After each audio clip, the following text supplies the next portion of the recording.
കണ്ടില്ല അവന്റെ ധിക്കാരം. അങ്ങ് പൊട്ടിക്ക വേണ്ട അവനെ. എന്നു മുതലാടാ നീ ഏട്ടനെ ചോദ്യം ചെയ്യാൻ മാത്രം വളർന്നത്? മനുഷ്യൻ അവിടെ ആദ്യം, എന്നിട്ടുണ്ടാക്കാം അന്തസ്. അതും സ്വയം ഉണ്ടാവല്ല വേണ്ടേ, സൂത്രത്തിൽ ഉണ്ടാവട്ടെ. ഏട്ടൻ കടന്നുരുള്ളാണ്ട കണക്ക് പറ.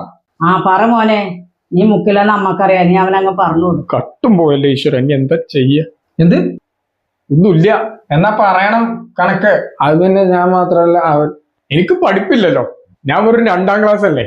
പഠിപ്പില്ലാതെ എങ്ങനെ എഴുതാനാണ് അമ്മേ? ഇനി കാൽക്കുലേറ്ററിൽ നോക്കി എഴുതിയാലോ? അതൊട്ട് വായിക്കാനും അറിയില്ല. പിന്നെ എന്തിനാ ഞാൻ എഴുതുന്നേ? എന്നോട് കണക്കും ചോദിച്ച് മേലാൽ ആരും വരരുതേ. ഞാൻ കട്ട കണക്കുണ്ട്, എന്റേലല്ല ഈശ്വരൻ്റെല്. മുപ്പരത് പുറത്തു വിടല്ലേ എന്നാണ് എന്റെ പ്രാർത്ഥന. എന്നാലും അമ്മ എന്നെ തെറ്റിദ്ധരിച്ചു. പാവം, അവൻ നിന്റെ ഏട്ടനാടാ. കള്ളൻ ഏട്ടൻ അവനെ നടക്കുക. ഇനി നീ ഒരു അക്ഷരം ഉണ്ടേ നിന്റെ സ്ഥാനം പഠിക്ക് പുറത്താ. അല്ലെങ്കിൽ ഇവിടെ